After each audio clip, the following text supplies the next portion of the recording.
There is a hidden test people use before they respect you. Not always on purpose, and not always with a plan, but the test is still there. They test what happens when pressure touches your standard. They test your time, guilt, silence, patience, and need to be liked. The answer you give in those small moments teaches people how to approach you later. One moment does not define you, but repeated patterns train the room. Respect rarely begins when someone hears your boundary. It begins when they see whether your boundary survives discomfort. Anyone can sound strong when nothing is being challenged.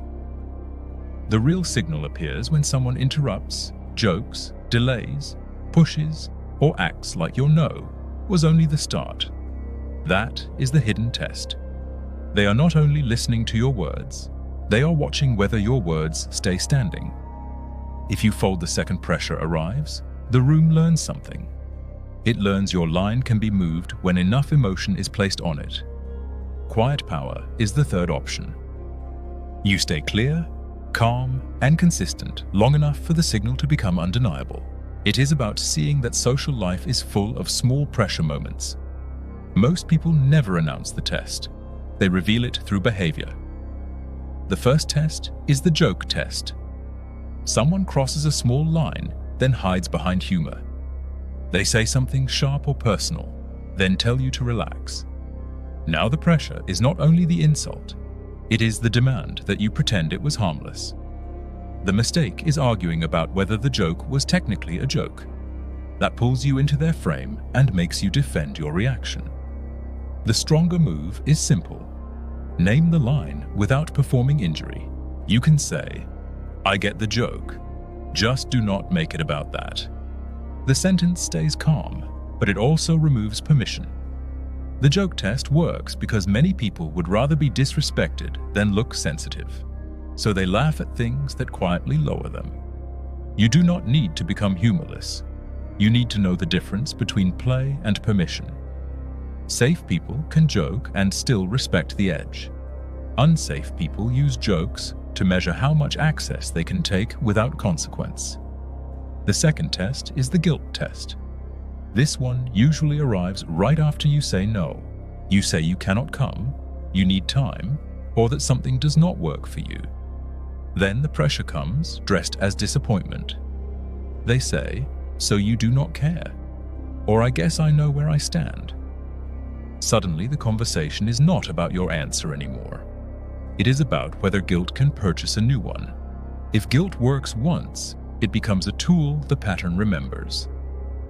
The quiet response is not a speech about why you are a good person. It is one sentence with a stable center. "I understand you are disappointed, and my answer is still no." That line is uncomfortable, but discomfort is not always danger. The guilt test asks whether you will abandon your line to avoid feeling selfish. Your answer has to be lived, not announced. The third test is the urgency test. Someone wants your answer before your mind has arrived. They push for now, reply now, decide now, explain now. Urgency can be real, but urgency can also bypass judgment. The person who respects you can usually handle a clean pause. The person who wants leverage often punishes the pause. You can say, "I will answer when I have thought about it." You can also say, "I am not making that decision under pressure." The urgency test reveals whether someone wants your clarity or your compliance. Clarity can wait, but leverage needs you rushed. The fourth test is the silence test. It feels quiet, but it can move people more than shouting. You set a boundary, then someone withdraws warmth. They stop replying, go cold, or make the room feel heavy. Now, the old reflex wakes up. Explain more, apologize more, send another message, make it normal again. But silence is not always a question you need to answer. Sometimes silence is data you need to read. You will not know the difference if you rush to fill every gap. Let the room breathe long enough for the pattern to reveal itself. The fifth test is the repeat test. Someone asks the same thing in a new shape after you already answered. They ask softly, then emotionally, then with a story. They may not need information. They may be testing fatigue. This is where many people lose authority. They think every repeated question deserves a new explanation. You can say, "My answer has not changed." Then you stop. People often respect the person who can repeat calmly without escalating. Consistency removes confusion better than another paragraph. The sixth test is the access test. Someone gives you attention, praise, or opportunity, then watches whether you lower your price for it. They compliment you, then ask for too much. They include you, then expect you to abandon your rhythm.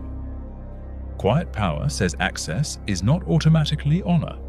Not every invitation deserves your schedule, and not every compliment deserves your loyalty. The seventh test is the emotional weather test.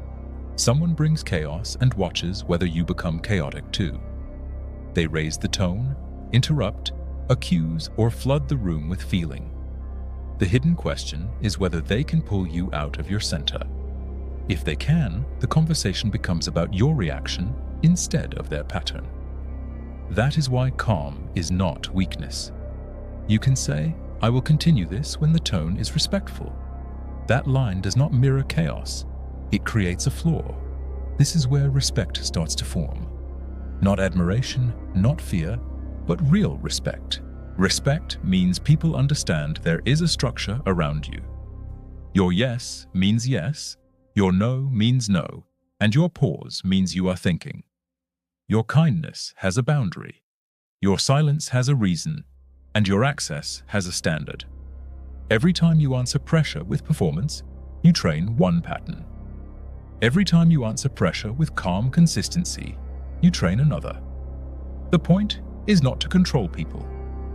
The point is to stop offering your instability as a door handle. Some people will respect the line immediately. Some will test it twice, and some will leave when it becomes real. All three reactions are information. Let the reaction be data, not a command.